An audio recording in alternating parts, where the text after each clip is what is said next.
Now, hopefully everybody should see the slide presentation. I do. Yes. Great. Okay.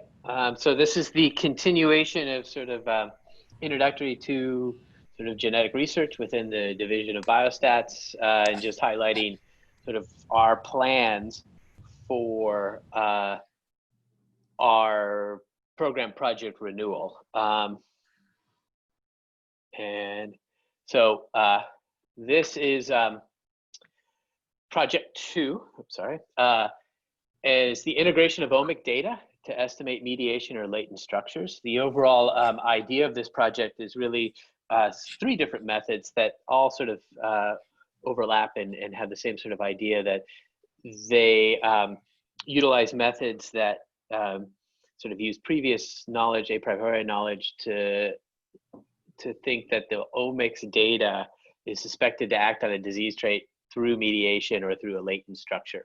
And so I'm working with Josh Milstein, Nick Mancuso, and Duncan Thomas on this project. So the overall aims of this approach, again, like I said, is 3 different types of aims. The first one here is to test causal mediation with multiple instruments and multiple mediators using individual level data. This leverages some of the previous work from Josh Milstein with the causal mediation test, but that was really focused on sort of one mediation triangle, and then this is expanding it to many of those. The second aim is estimate latent unknown clusters using multiple omic data and phenotypic traits. And again, this is an individual level data. This is extending the work that I've been doing with several students on the estimating of latent unknown clusters. Our approach is called LUCID. And again, here it's to expand this to different types of omic data within the LUCID framework. And then aim 3 is to estimate intermediate and latent outcome associations using summary statistics.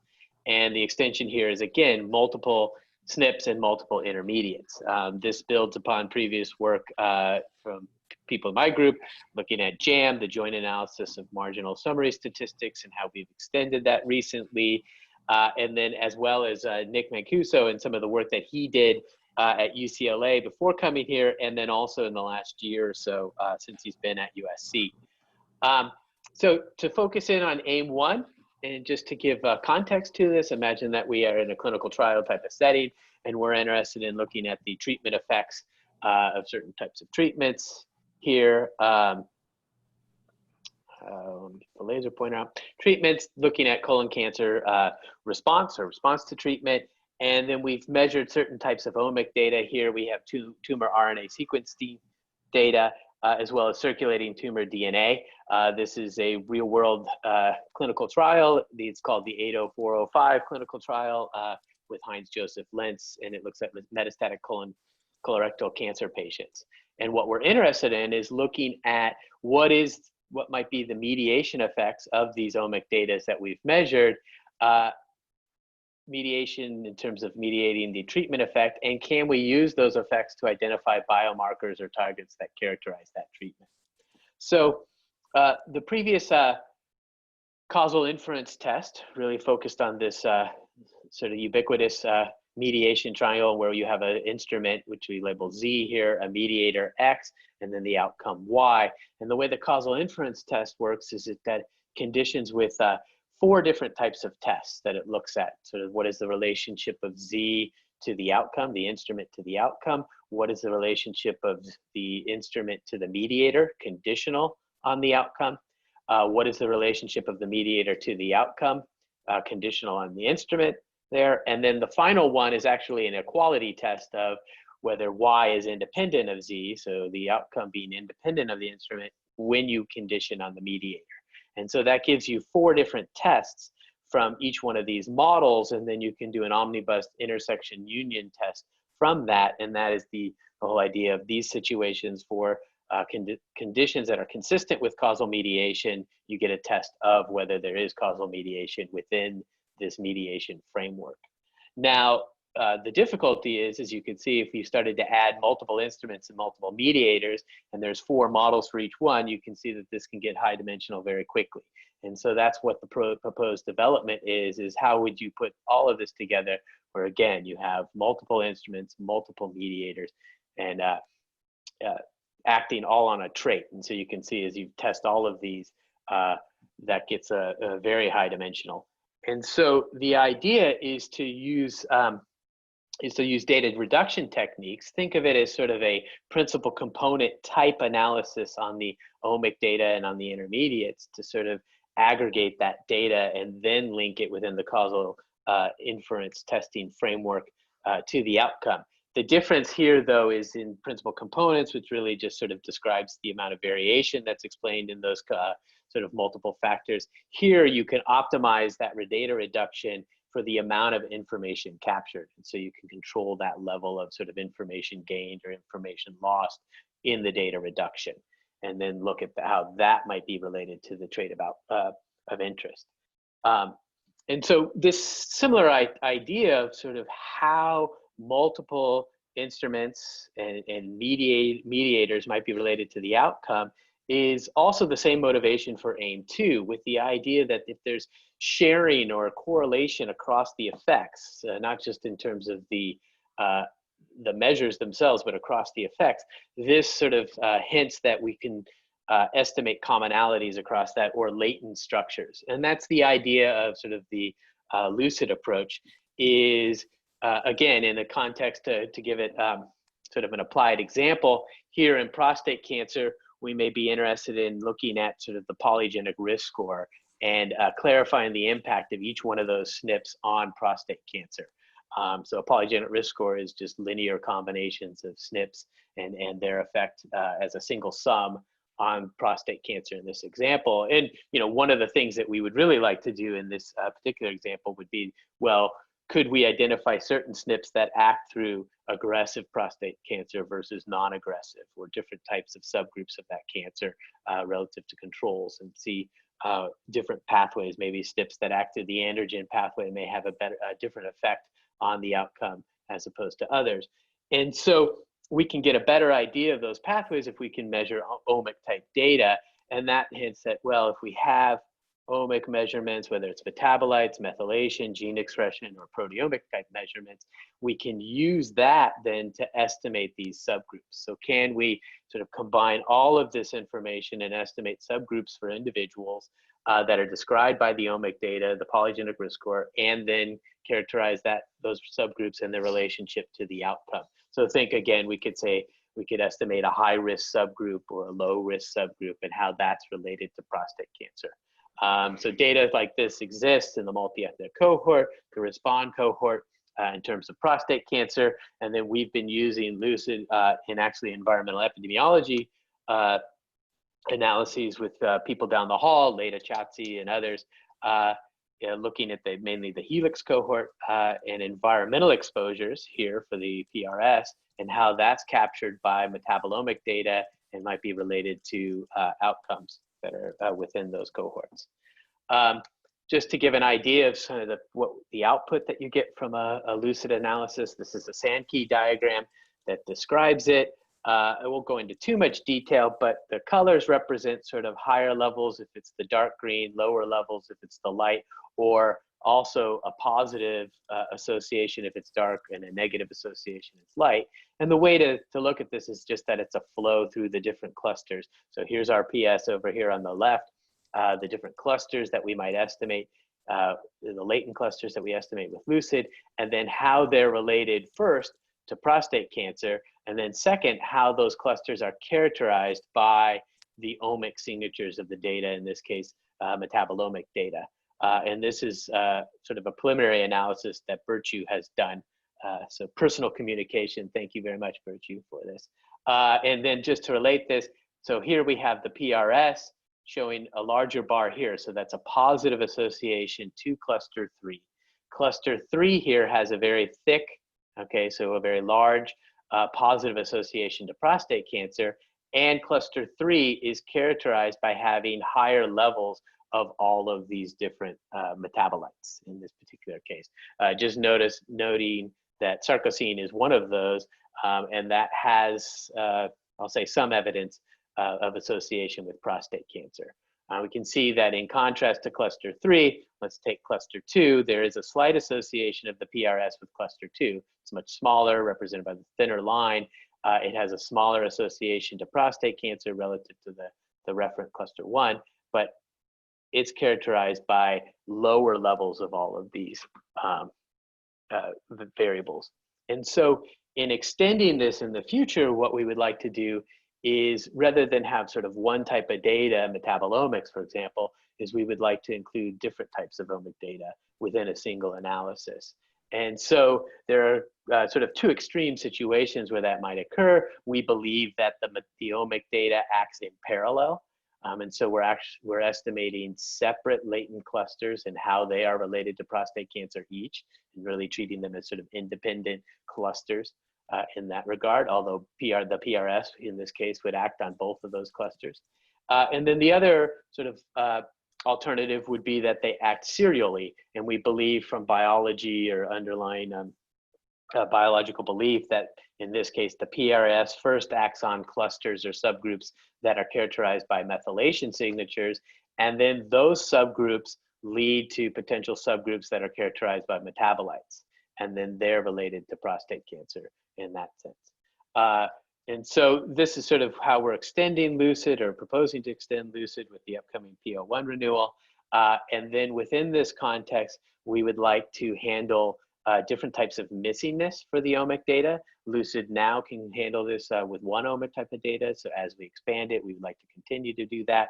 And that's handling block missingness. So we may have large numbers of individuals with GWAS data, large number of individuals with the outcome, but due to limits in costs or measurements, biospecimen availability, we only have a subset of individuals that are measured with the metabolites or the omic data.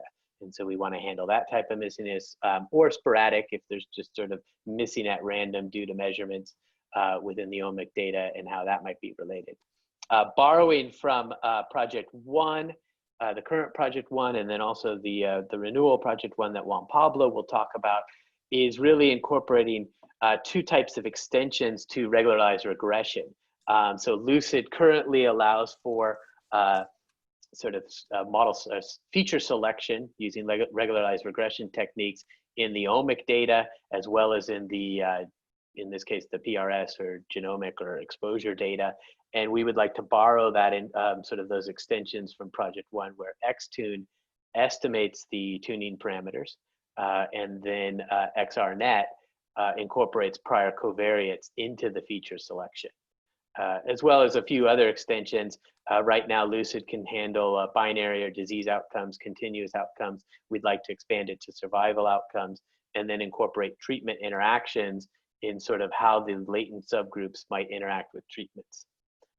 And the third aim is, so aim one and aim two focused on individual level data. Aim 3 is focusing on the use of publicly available GWAS summary statistics. And the idea here is, from this graphic, is that we're using SNP information and seeing how that might be related to omic data, gene expression, or actually risk factors, and then how those risk factors might be related to prostate cancer. So two sort of scenarios that this framework works in is Mendelian randomization, where the SNP is an instrumental variable for a risk factor, BMI, let's say, and its effect on asthma. And what we're interested in is that effect, an confounded effect of BMI on asthma, or in this case, omic data on prostate cancer. Another case is TWAS, where the omic data is gene expression, and we're using SNPs to build predictive models of the expected gene expression with GWAS data, and then testing how the expression for each gene is related to the outcome, prostate cancer. And so this work builds upon some of the work that we had with what's called the Joint Analysis of Marginal Summary Statistics, or JAM. This is an approach that uses only summary statistics to allow for taking marginal summary statistics from meta-analysis of GWAS and building joint models or getting conditional estimates of these SNP effects on the outcome. And then when we extend that, which we've done recently with one of our PhD students, Lai Zhang, this paper has been submitted and hopefully will be soon to be accepted in the American Journal of Epidemiology, where the idea here is that instead of a single intermediate, we were looking at several different intermediates, and the idea is to then condition on those intermediates. So we may have gene expression, two genes that are close by to each other. They may share overlapping predictive SNPs, and we want to condition on the independent and yield the independent effects of each gene's expression on the outcome. Now, this is currently limited to a pre-specified set of SNPs and a small number of intermediates. And so you can imagine if we expand this situation up to be GWAS data and then all genome-wide gene expression, we have very high dimensions in both the SNP and the intermediate. This is a situation that may be sort of more realistic with the metabolomic data. We can't limit the SNPs to just those that are in cis along the chromosome. And so we really want to analyze this whole situation together. And so the idea is to expand sort of HJAM to do high dimensional simultaneous selection on SNPs. So what are the SNPs that we need to keep in the model for their effect on the intermediates that we also want to keep for joint analysis related to the outcome? So doing that in both dimensions there. And then we also want to do it in the context of multiple tissues, where we may have measurements made on multiple tissues and also multiple ethnicities. And the nice thing about the sort of HJAM framework is it's easily extended to those situations in the hierarchical modeling framework. And the third part of this last aim is, again, borrowing some of the ideas from the previous two aims, is that if we have SNPs that overlap or intermediates that sort of share information, is there a way with summary statistics to sort of estimate those latent components? And so the idea here would be to identify latent pathways and then those subsequent latent pathway causal effects on the outcome with only summary statistics data, and leveraging the sort of the shared genetic effects that might be common from the SNPs to those different intermediates to create that latent pathway. And so these slides here just list sort of all the previous work that we've done. We have for causal inference test, there's a package for CIT, as well as the partition, which is the data reduction part for the sort of the extensions of that, and then several applied applications. Likewise for Lucid, we have a package called Lucidus on CRAN and GitHub. We've had many downloads so far. There's one methodological paper and several sort of applied papers. And then we've been using it in some of these environmental health type of grants. And then also previous work in terms of the joint summary statistic analysis. We have a package HJAM on CRAN and GitHub. There is a standalone for the original JAM, which uses reversible jump MC to do the selection, various sort of methodological and applied applications in that context. I'll skip over the integration with others, but overall what we're getting with the output here is software that can be used for testing causal mediation within a high dimensional context. We can estimate subgroups with Lucid type of models, and then we can do a comprehensive and I'll say flexible approach for Mendelian randomization and TWAS types approaches. Overall, the project uses individual level data as well as summary statistic level data. And ultimately, when you're using mediation and latent variable analysis, the hope is that by doing that, you're identifying novel factors, something a little bit beyond just the pairwise correlations that you might get from each one of the arms of the triangle. You're getting estimations of connections between the factors, better understanding the potential biological mechanisms, and then also the individual subgroup estimation. Like I mentioned before, if we can estimate these latent subgroups, we might have high risk, low risk. That can be informative for prediction. Just to give a shout out to all the current students, pre and postdoctoral, they're listed here. This is sort of all the individuals that are working on all different aspects of this project. And we will be looking for more in the near future if you're interested. I will stop there and ask if there's any questions.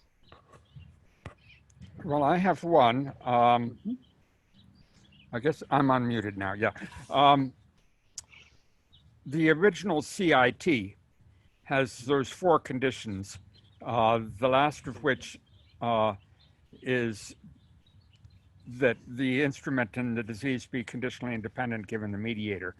So that's really a conditional requirement for complete mediation, so that there is no direct line between Z and Y.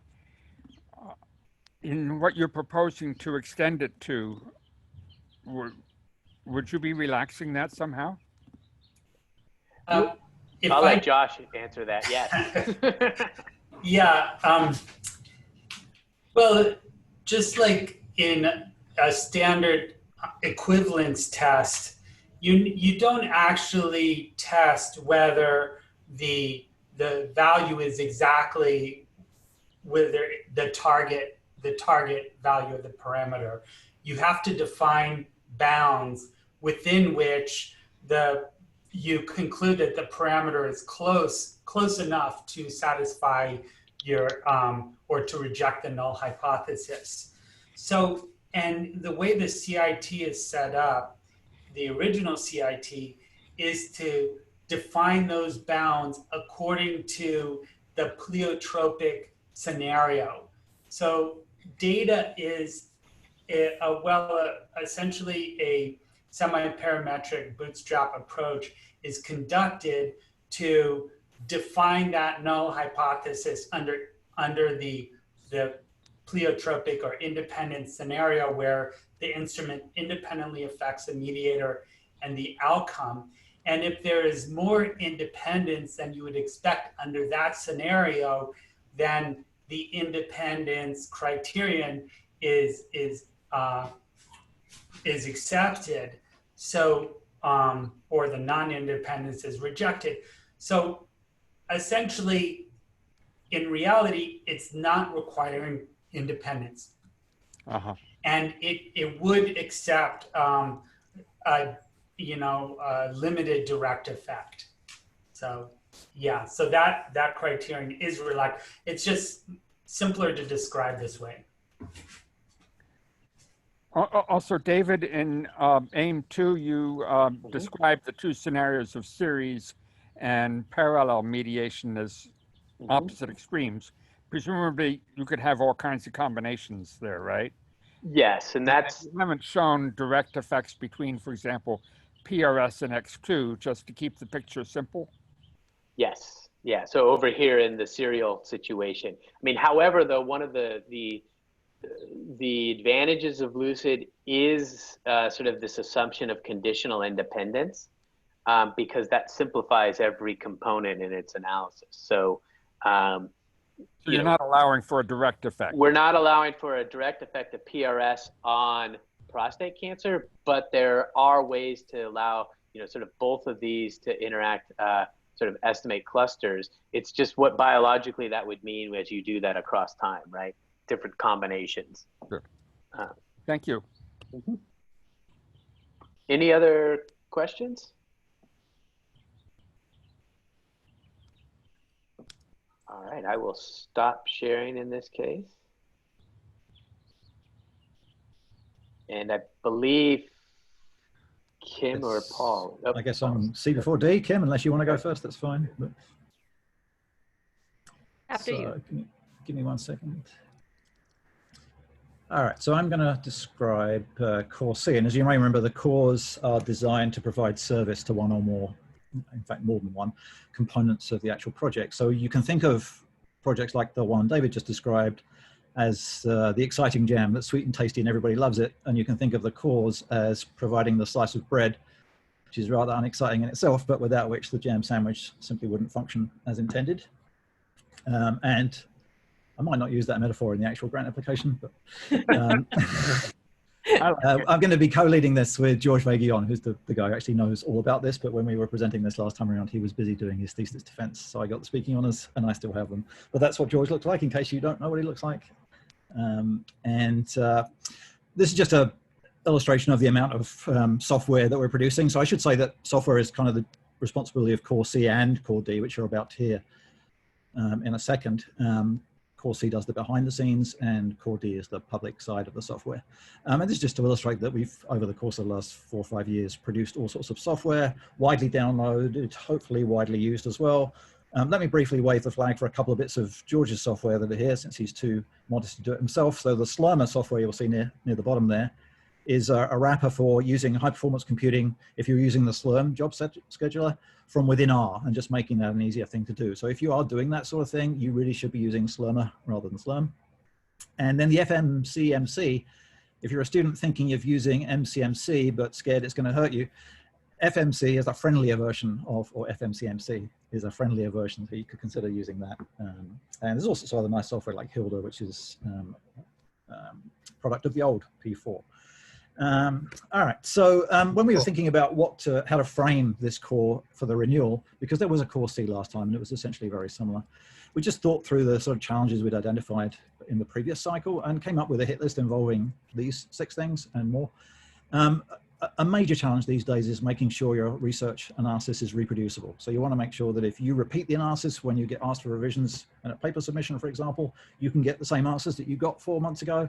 And perhaps more importantly, that if someone else is doing an analysis using your bit of software, that they would also get the same answers that you would have got if you'd run it.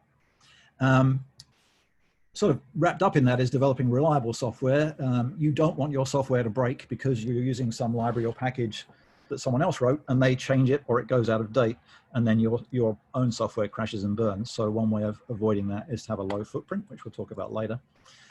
There's a constant challenge of the growing size of data. So data sets are getting enormous to the point which it's sometimes actually impossible just to fit them in memory, let alone do an analysis on them. So are there ways, and there are ways, to work around that and work with your data out of memory rather than in memory?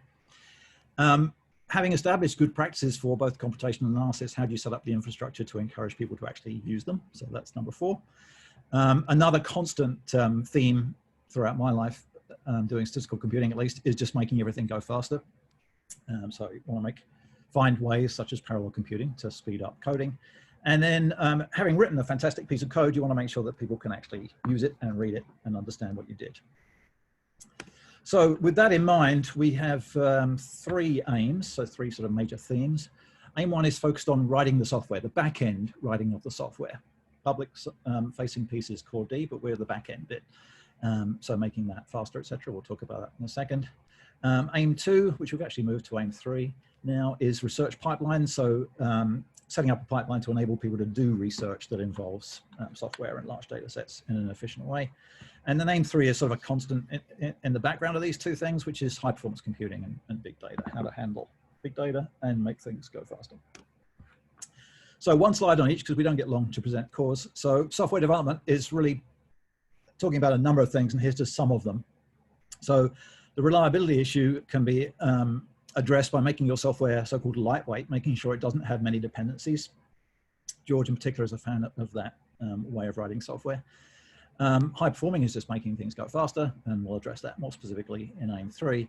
And importantly, making sure that once you've written the software, you test it very thoroughly. So here's a little advert for that, the line at the bottom. The Slurmer package has various things telling you where you can find it and how it's been built, etc., etc. But the most important bit is that little bit in the middle there. The code coverage is 84%, which is a pretty high number. I think John Morrison is on the call, and I think he has a bit of software that he's gotten into the high 90s. But anyway, cover as much as you can of it and know how much you're covering when you do the testing. Aim 2 is focused more on the research pipeline, so setting up the infrastructure to make it easier to conduct your analyses. So how can you easily use, or most easily use, high performance computing technologies? Everybody should be using those, but there's always a learning curve. And so our job is to try and lessen the slope of that curve. Make sure that whatever you do is reproducible, and one way of doing that is to use containers such as Docker to make sure everybody gets the same result when they run the same analysis on the same data set. And a thing we do in the background is, and again, that's the royal we, which means not me, it's George and Emil, who know much more about this than I do. They run regular office hours 3 times a week, I believe. Last semester, I'm not sure what the schedule is for this semester. So if you have any issues relating to any of these things, you can tap their brains. And I strongly encourage you to do that to get tips, etc. Finally, Aim 3, high performance computing. So there's several aspects to this. The obvious thing is just doing things in parallel when you can. Another possible way of going about this is to use cloud computing technologies. That's not something we've done very heavily so far. There's a significant learning curve with things like Amazon Web Server, but it is something we're committed to exploring more fully this time. And then returning to the theme we've mentioned before, how to deal with very large data sets if you can't fit them, or it's unwise to fit them all in memory at once. So that's sort of it, but since some of you haven't heard this stuff before, just to advertise a couple of things we do in the background. One thing is the Happy Scientist seminar series. So this is just a random selection of posters from previous seminars, just addressing various aspects of high performance computing, essentially. So that's an occasional seminar series. We don't have one planned at the moment, but we should sit down and plan one soon. And then at the bottom of the page there, you can see a couple of links to the GitHub page, which has all of the software we produce and a bunch of other information. But I'm actually going to follow the second link, which is to the software development site. And in particular, there's a link there to the handbook, which is something we're building. Again, royal we, this is mostly Emil and George, again, not me. But gives you all sorts of background information on some of the things I've been talking about very, very briefly today. So you can follow any of these links to get more information about, for example, high performance computing. So that's almost ready at this point. It's certainly available to anyone. And it's something we are actually going to release to each incoming group of students every year in future. So that's all I have, I believe. I'm happy to entertain any questions, but failing that, I will pass you on to Kim.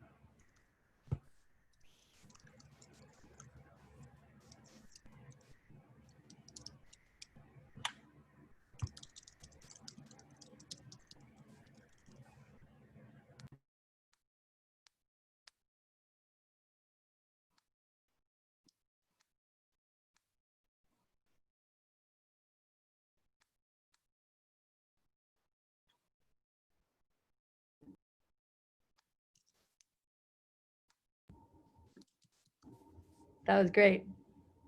Our host is English, actually Shakespearean. Does it say your host would like you to unmute thyself? So I'm trying to find, there we go.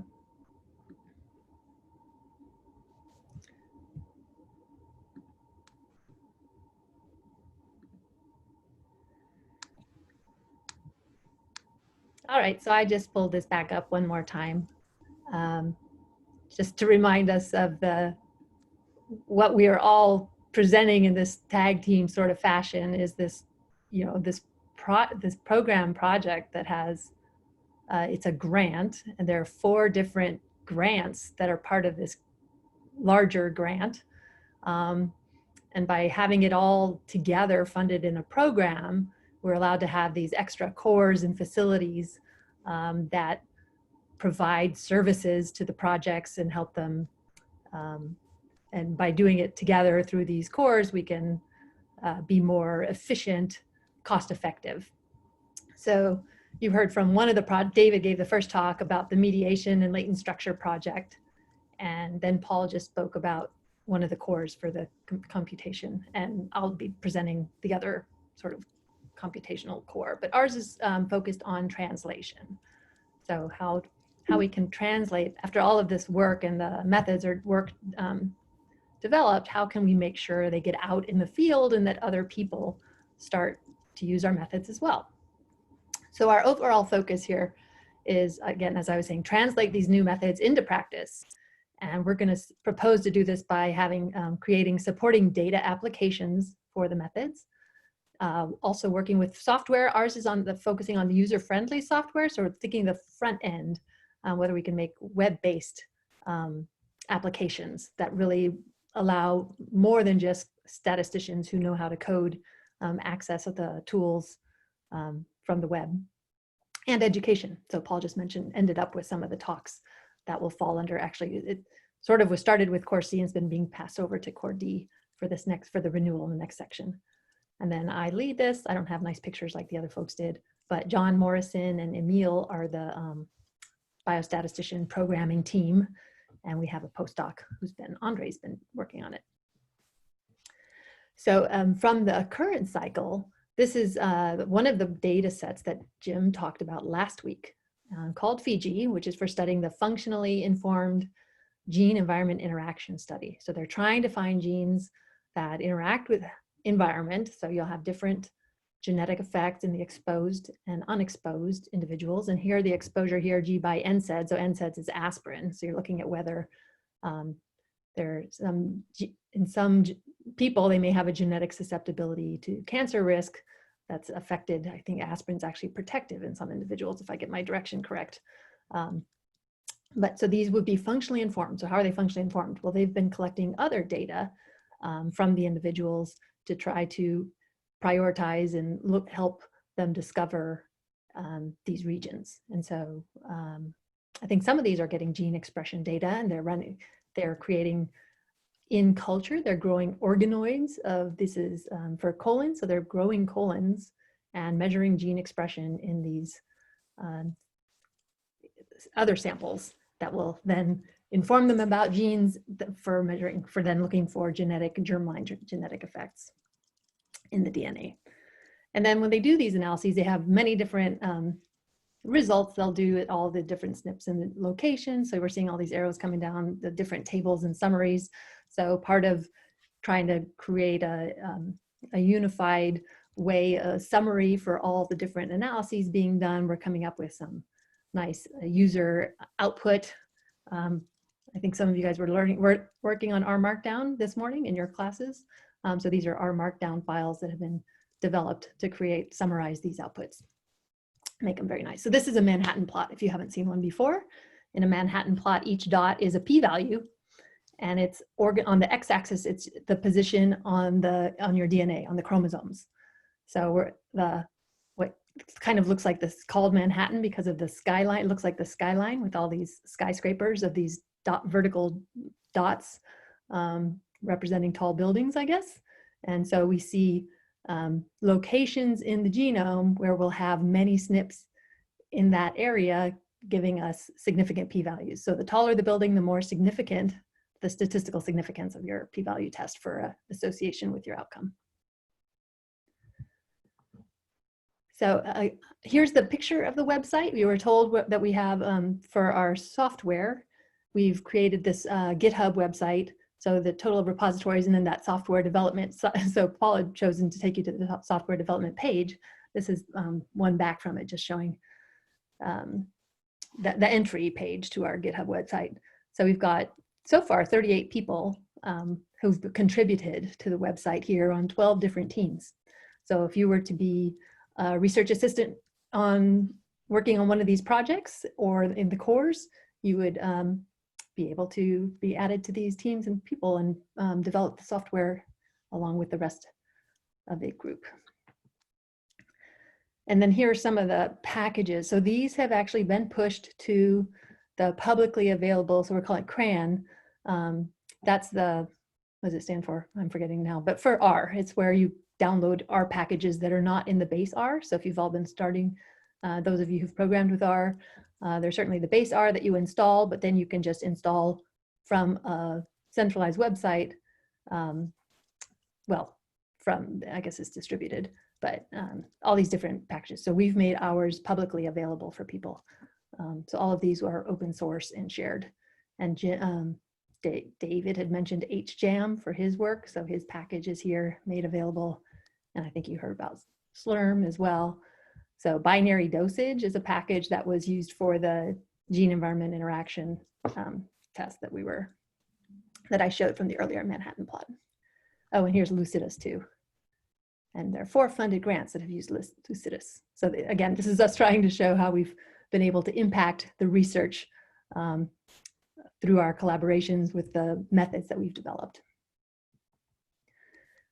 And again, here's just a list of some of these tools. The first ones are statistical methods of packages we've created. And at the bottom, tools. Again, this comes from the GitHub website and mentions, I think, some of the talks that Paul was showing us about the happy scientists might be down here that you could link to. So here are the specific aims for the next cycle of the grant. We're going to, again, compile and pre-analyze some cancer databases with focus on illustrating the methods in the software development. We're also going to distribute the user-friendly software. So it's after the Core C has worked on it to make it fast and efficient.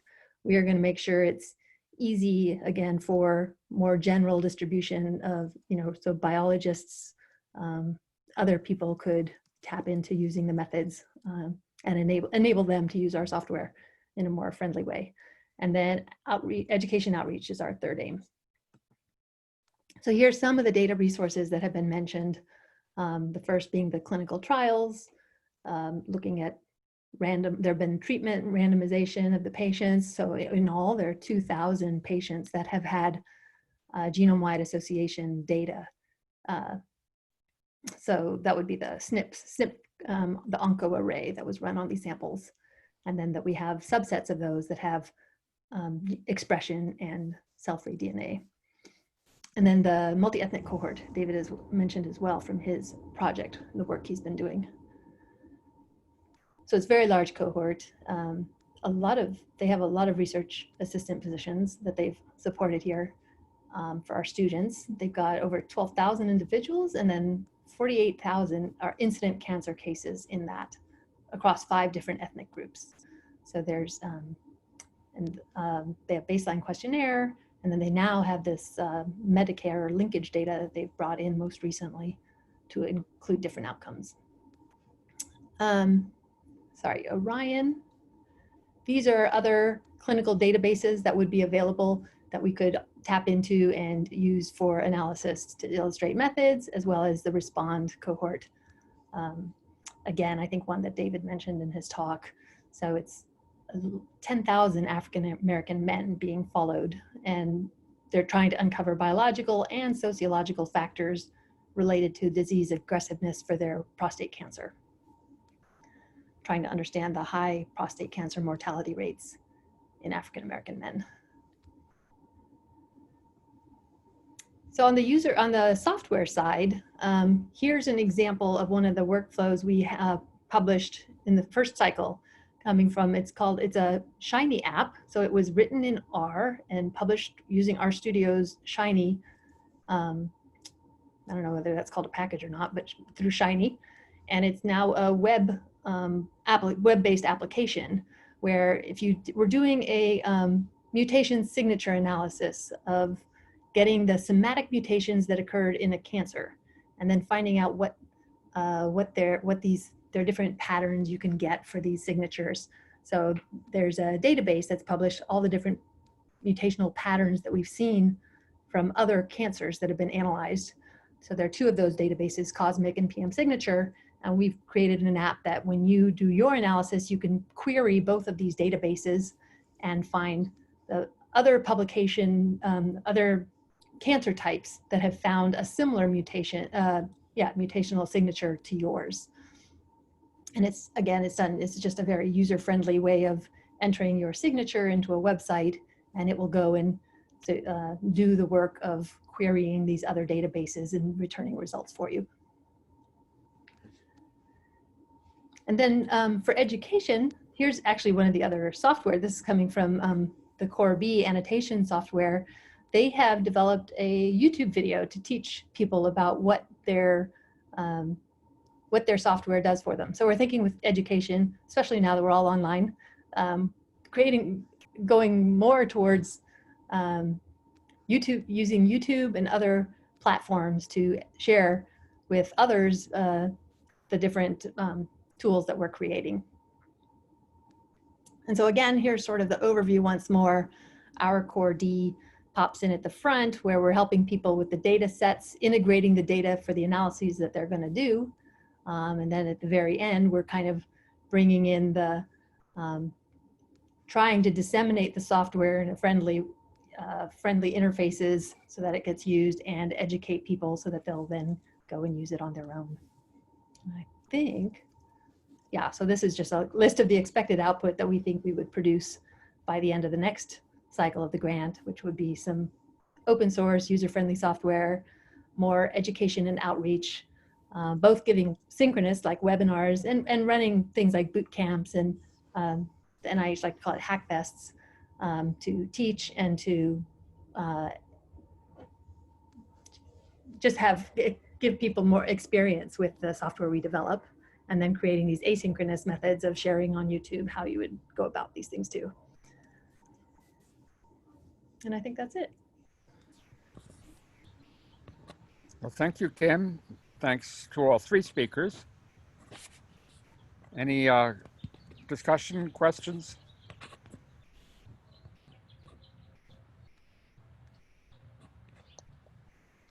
Well, we will be having various